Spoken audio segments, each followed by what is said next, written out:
Buenos días a todas y a todos. Muchas gracias a la LADI por recibirnos y a la CEPAL por invitarnos a comentar sobre este estudio, sobre los resultados de la encuesta mundial de Naciones Unidas para la facilitación del comercio digital y sostenible, desde la mirada ahora desde el sector privado. Lo primero que quiero decir es que valoramos muchísimo este tipo de estudios que nos permiten medir el avance de la facilitación. Creo que es muy importante porque cuando se negociaba el acuerdo sobre facilitación de comercio, la promesa de reducir costos y tiempos era muy importante y por lo tanto poder evaluar si estos objetivos se están cumpliendo resulta especialmente importante. Desde el sector privado también reconocemos los esfuerzos que los países han hecho en pos de implementar el acuerdo y especialmente desde la industria courier de los envíos expresos, donde ustedes imaginarán que los costos y tiempos asociados a los procesos de aduana y otros de frontera son especialmente importantes y relevantes.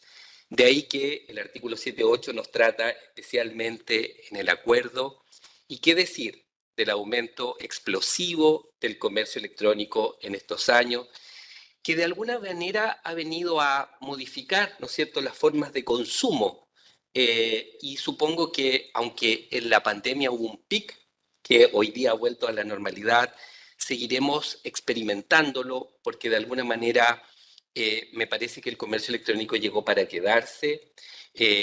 Tenemos consumidores más jóvenes que yo por lo menos, que seguramente están más habituados a este tipo de compras, ¿no es cierto? Y por lo tanto no va a ser solo aumentar. También mencionar que la GIA, la Global Express Association, que es la organización mundial que reúne a la industria courier, cada año también realiza una encuesta con las asociaciones gremiales nacionales de los países del mundo y en especial de Latinoamérica a través de CLADEC, que también nos da un insumo para saber cuál es el estado de facilitación en la región. Vamos por parte y voy a hacer simplemente una nota al pie. Voy a nombrar algunos ejemplos de buenas y quizás prácticas que pueden ser mejoradas. Por favor, los colegas, los ex colegas no se sientan aludidos ni criticados, son cosas que pasan y por lo tanto creo que hay un espacio para conversar. Quiero partir por una norma que a mí en lo personal me gusta mucho, que es el tema, y lo comentaba Sebastián, el tema de la publicación anticipada, el artículo segundo, y Sebastián lo decía en su presentación, una de las medidas menos implementadas, lo dice la encuesta también, porque creo que aquí hay importantes espacios de mejora. Y es cierto que para nuestra región, en el contexto del derecho francés, que somos herederos, esta práctica no es muy común, ¿no es cierto? Y de alguna manera, incluso en el acuerdo está no como una norma obligatoria directa, ¿no es cierto? Como una norma más de soft law. Y nos parece que de alguna manera aquí todavía hay muchos espacios. Y me parece que más allá de la normativa y la práctica, me parece que hay que seguir apuntando hacia un cambio cultural muy relevante. Y esto me parece que es algo que, por ejemplo, los comités nacionales de facilitación pueden seguir haciendo. Les cuento un caso en Argentina. María Luisa Carbonell, que está ahí, me va a retar, pero en Argentina el monto courier en noviembre del 2022 para hacer envíos que llamamos simplificados era de 3.000 y de un día para otro se pasó a 1.000. Y yo no pretendo discutir aquí la razón de tal medida, pero no se podía haber producido el cambio de un día para otro, era imposible. Y lo que sucedió ahí fue problemas para todos, no solo para los couriers, sino para la misma aduana, para los clientes, porque en este interfase del cambio de medianoche, ¿no es cierto? Envíos quedaron retenidos, envíos que venían no sabían si necesitaban un agente de aduana, un despachante, y por lo tanto se provocó una gran confusión y después la aduana entonces tiene que ver un periodo de transición, pero todo se hace en la marcha. Y me parece que ejemplos como ese de alguna manera no solo provocan problemas, como digo, para el sector privado, sino también para el sector público, y es todavía posible hacer mejoras en eso. Por eso digo que más allá del mero cumplimiento de publicar anticipadamente, creo que todavía en la región debemos avanzar hacia instancias de verdadero diálogo. Ya nos ha pasado también a propósito de un nuevo régimen sancionatorio en Colombia que aplica a todos los operadores, donde no basta simplemente mostrar la legislación o la normativa que se va a dictar, sino crear instancias de diálogo verdadero. Y esas instancias de diálogo verdadero me parece que es importante que incluyan tiempos necesarios para su implementación, la posibilidad también de capacitar a los operadores, eso también es parte del proceso, ¿no es cierto? La posibilidad de resolver dudas, la posibilidad de, no digo obviamente aceptar las observaciones, pero de conversarlas de manera que ese diálogo no sea unilateral, sino que sea un diálogo verdaderamente bilateral.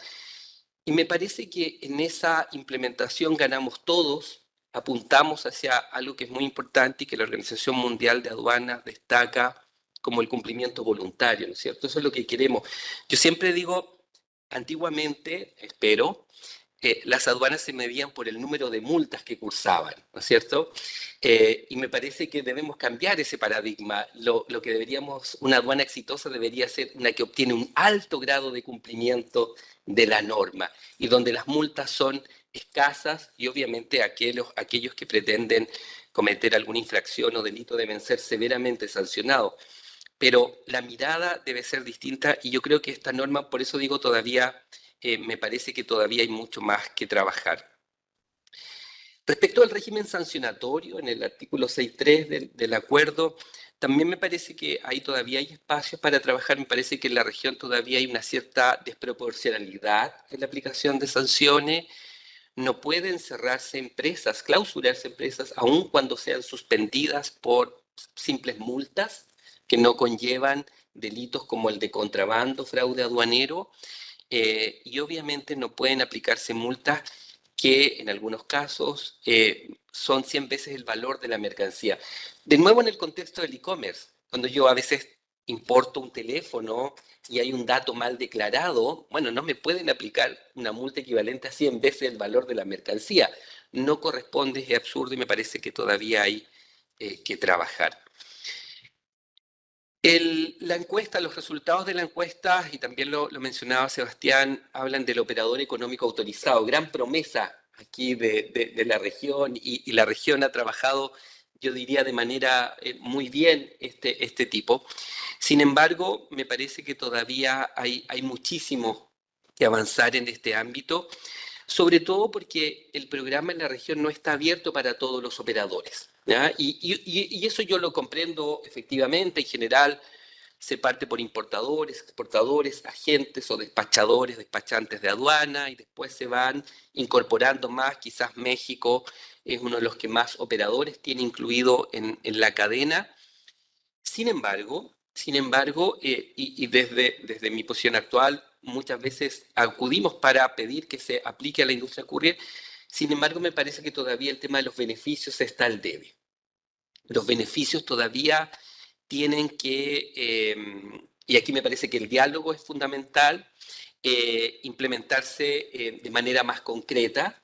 Si uno lee los reglamentos de operador económico autorizado en la región, se va a dar cuenta que a veces son muy genéricos, bajas en la inspección, prioridad en el despacho aduanero. Y ahí uno queda con la interrogante, ¿qué es lo que significa eso? ¿Ah? Y por eso yo creo que ahí es importante. Yo siempre digo que lo es aquí también, que estamos aquí al ladito, es como una milonga, se baila de a dos, ¿no es cierto? Y a veces hemos certificado empresas y la empresa dice, recibí cero. Y el OEA tiene un costo de implementación, tiene un costo de mantención. Y por eso creo que hay que golpear la puerta. Es importante golpear la puerta, es importante que el sector privado no sienta que una vez certificado me cruzo de brazos y me siento a esperar los beneficios, ahora que viene Navidad, los regalos de Navidad, ¿no es cierto? Y nada, hay que ser proactivos, y me parece que eso es importante que el sector privado lo entienda, golpear y pedir beneficios, pensar. Yo que trabajé muchos años en la aduana, mi corazón todavía está ahí.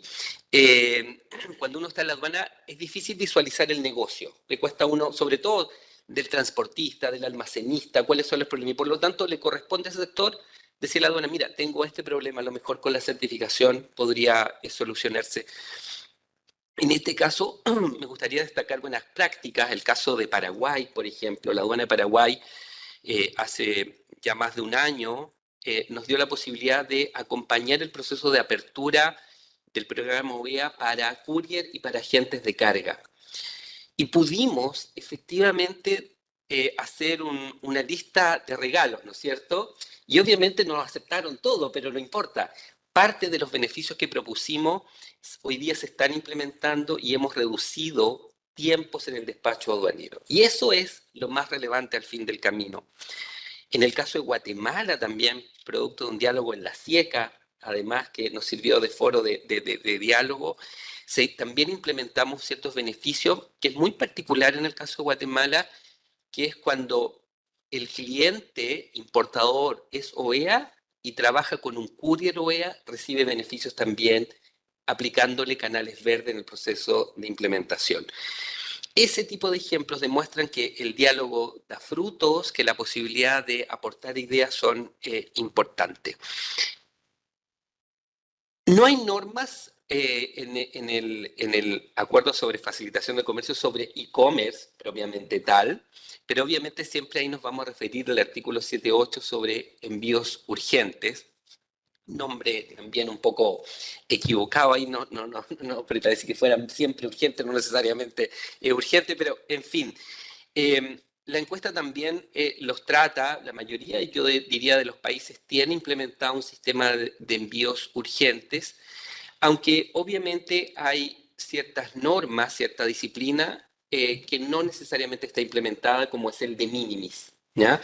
La encuesta también lo dice, 15 de los 26 países señalaron tener un régimen de minimis, seguramente todos lo saben, pero el de minimis es esta disciplina que permite la importación de mercancías de bajo valor sin una declaración aduanera formal y sin el pago de los derechos e impuestos.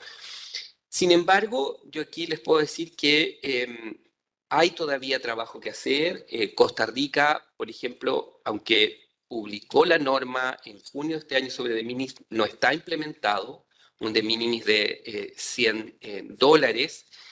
En el caso de Colombia, que dice tener implementado un de minimis de $200, es solo para envíos procedentes de Estados Unidos y por lo tanto no es un de minimis de aplicación general.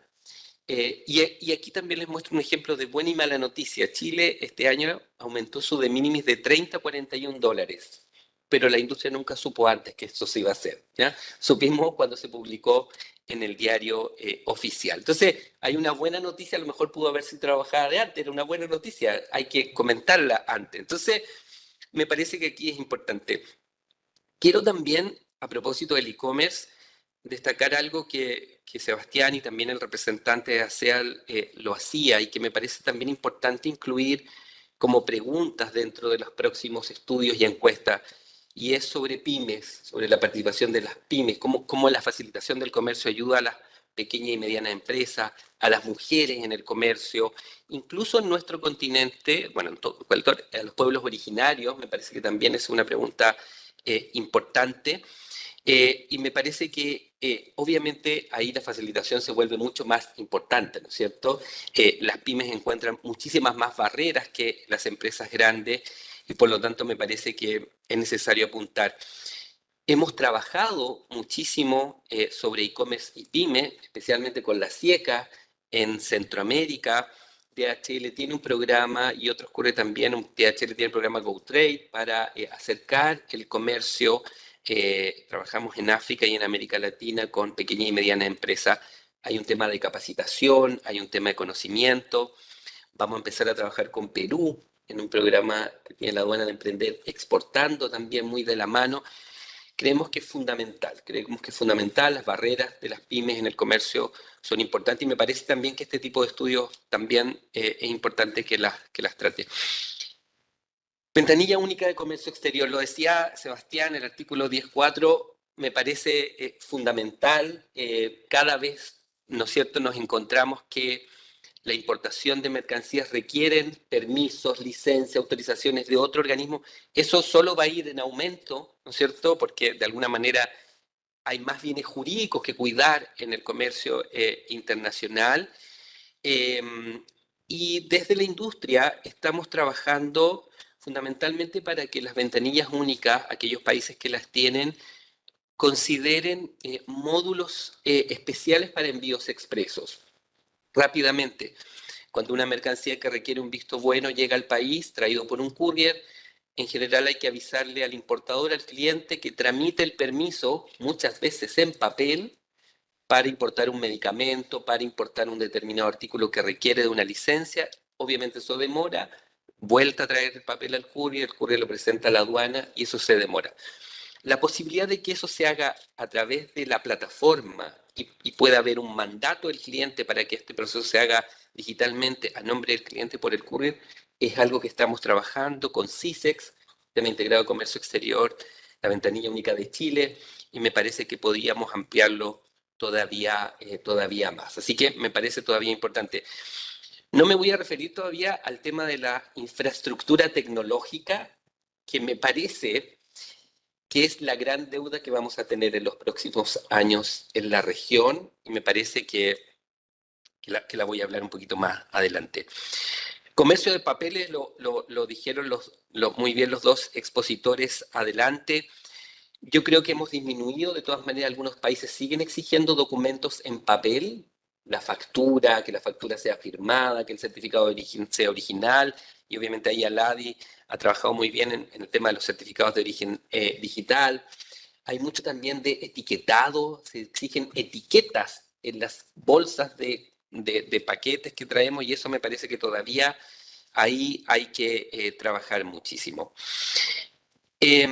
Quiero referirme también a la publicación de los plazos de despacho, los plazos de levante, lo que la OMA llama el Time Release Study. Y me parece que, como decía al principio, me parece que aquí insistir en la construcción de indicadores que nos permitan medir eso es muy importante. No solo por medirlo, sino porque esos procesos nos hacen identificar los cuellos de botella a los que se ven sometidos, se convierte en un espejo para la propia administración, para que pueda, ¿no es cierto?, decidir, a veces estoy haciendo trabajo de más, a veces estoy invirtiendo recursos humanos donde no es necesario y me parece que ahí es importante. Guatemala ha hecho trabajos interesantes en el último año, acompañado de la OMA. En Brasil también se han hecho cosas importantes y me parece que es muy relevante seguir en esa senda. El estudio en su parte B habla del rol de la infraestructura de transporte y logística para lograr un comercio más eficiente y sostenible. Y si me permiten hacer una recomendación, me parece que hay que hablar de la infraestructura tecnológica de manera importante. Yo diría hoy día que muy pocas cosas en el comercio internacional hoy día funcionan sin una infraestructura tecnológica. Muchas de las medidas que están incorporadas aquí dicen relación con la digitalización, con el comercio sin papeles. Y fíjense que no solo para simplificarle la vida al sector privado, sino a la propia aduana cuando hablamos de gestión de riesgo. La gestión de riesgo en la aduana se hace a través de procesos automáticos donde las declaraciones de importación y exportación ingresan a los sistemas de aduana y en base a ciertos perfiles de riesgo se van seleccionando cuál es o no. Si eso no funciona o funciona mal o funciona pobremente, es muy difícil que una aduana pueda perfilar correctamente los envíos de alto o bajo riesgo. La semana pasada, supongo que hoy día ya estará, el sistema aduanero chileno se cayó. No, Chile es un país netamente exportador, ustedes comprenderán, es la época de la fruta y los sistemas se cayeron. Y obviamente obedece no a esta administración, sino que a un largo proceso histórico de no renovación. Pero si la plataforma no funciona, estamos mal. Hace unos días la plataforma, que es muy antigua, la plataforma Miusca de Colombia, también sufrió alteraciones y caídas importantes. Sin sistemas informáticos no hay facilitación posible. Y me parece que desde los gobiernos, desde las aduanas, es importante que den la luz de alerta porque venimos funcionando en la región con sistemas muy antiguos que no dan cuenta de la facilitación del comercio. ¿Para qué decir del e-commerce? En épocas peak, que es la que viene, Navidad o algún Black Friday o cualquier otro tipo de oferta, los sistemas aduaneros colapsan, ahí se produce una larga fila de atochamiento y por lo tanto no hay ninguna posibilidad.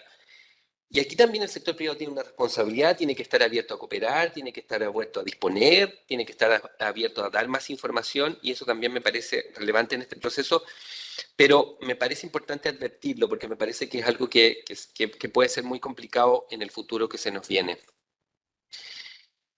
Respecto del punto 2 de la encuesta del el impacto ambiental del comercio, me parece que las aduanas han estado trabajando en algunas iniciativas de aduanas verdes, se denominan, avanzar obviamente en el comercio sin papeles. Y aquí quiero tocar un tema muy puntual, que es el tema de los abandonos. Producto del comercio electrónico también se produce una cantidad enorme de abandonos, de mercancías abandonadas. Si ustedes van a almacenes en Colombia, en Chile, en Perú, y van a los almacenes públicos, se van a dar cuenta que hay una gran cantidad de abandono.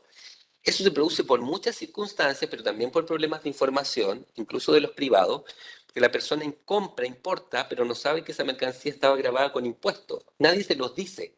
Y por lo tanto, cuando llega a importar y dice tiene que pagar un impuesto, la persona dice, no, el impuesto es más caro que la mercancía. La abandona. Y entonces se empiezan a llenar los almacenes de mucha mercancía abandonada, donde el costo de retiro y destrucción es largo, es costoso y por lo tanto también es algo que hay que trabajar conjuntamente con las aduanas, con los gobiernos para ver cómo este tema se puede tratar de una mejor forma. ¿Cómo seguir avanzando? Y un poco para ir finalizando, nos damos cuenta también que hay que trabajar y que bueno que el espacio, que la casa de la LADI, la casa Cepal Silva, esto, hay que seguir avanzando en la armonización. En este proceso de facilitación descubrimos que los países avanzan, pero cada uno avanza a su ritmo. Los de minimis son dispares, 400 en Ecuador, 200 en Perú, 200 en Colombia para algunos envíos, 41, otros no tienen. Un ejemplo. Es difícil avanzar hacia disciplinas armonizadas, pero me parece que ahí hay un esfuerzo todavía que hacer. Me parece que el acuerdo sobre facilitación del comercio que Mercosur tiene y la posible negociación con la Alianza del Pacífico son pasos importantes. Desde los procesos subregionales, me parece que es importante armonizar ciertas disciplinas en materia de facilitación de comercio, porque además ya hay una base común y me parece que todavía ahí es posible seguir avanzando. ¿Qué pasa con los comités nacionales de facilitación? El informe también los destaca. Me parece que obviamente los comités han hecho una gran labor, pero me parece todavía, como decía al comienzo, que pueden tener una misión más todavía en promover una mayor cultura con el sector privado, diseñar herramientas que faciliten ese diálogo. No basta una reunión para informar, no basta una reunión para recibir quejas. A veces el sector privado es muy quejoso, se va a quejar, ¿no es cierto? Y allá dice, allá vienen los curridos a quejarse. Entonces, por eso creo que esas dinámicas hay que cambiarlas, dinámicas de diálogo, de intercambio de ideas. La posibilidad también de recibir propuestas, esto es muy relevante también. No solo basta, el diálogo no tiene que ser unidireccional, la aduana o un organismo de frontera comunicando lo que va a cambiar, sino a lo mejor el sector privado puede proponer. La aduana chilena tenía un mecanismo que se llama agenda normativa, me parece que todavía lo tiene, donde es el sector privado que promueve cambios, pueden ser aceptados o no, pero me parece que ahí se genera mayor riqueza en el diálogo. Y el informe dice que los comités tienen la necesidad, también la posibilidad de solucionar conflictos entre los organismos del Estado, que vaya que hay muchas veces, pero también me parece que tienen que resolver los problemas con los privados. Y ahí yo creo que todavía hay cosas importantes que hacer. Quiero tocar un tema que obviamente escapa un poco a la facilitación, pero me parece que es un reto importante y que no hay que eludir, que es el tema de la seguridad en el comercio internacional. Yo diría, y vivimos en algunos países crisis importantes en el tema de la seguridad, a propósito del tráfico de drogas y precursores químicos, del tráfico de armas y municiones, que ha aumentado muchísimo también, y me parece que ahí es posible crear espacios de capacitación, de comunicación, de intercambio de información, mucho más relevantes de los que hay hoy día. Es cierto que el tema de la seguridad es propio de los gobiernos, pero me parece que un sector privado que está comprometido con el comercio legítimo puede aportar y en ese sentido diseñar soluciones distintas. Y ya para terminar, como les decía yo, creo que los sistemas tecnológicos necesitan modernizarse, robustecerse. Esto es un tema, me parece, de cierta urgencia. Muchas disciplinas de la FC pasan por esto, como yo les decía, la declaración anticipada de importación, el pago electrónico de los derechos, la ventanilla única de comercio exterior, los envíos de urgente, la gestión de riesgo, y me parece que desde los organismos, desde los gobiernos, hay que poner un foco de atención importante en este tema porque, como decía yo, sin esto no hay facilitación posible. Muchísimas gracias por escucharme.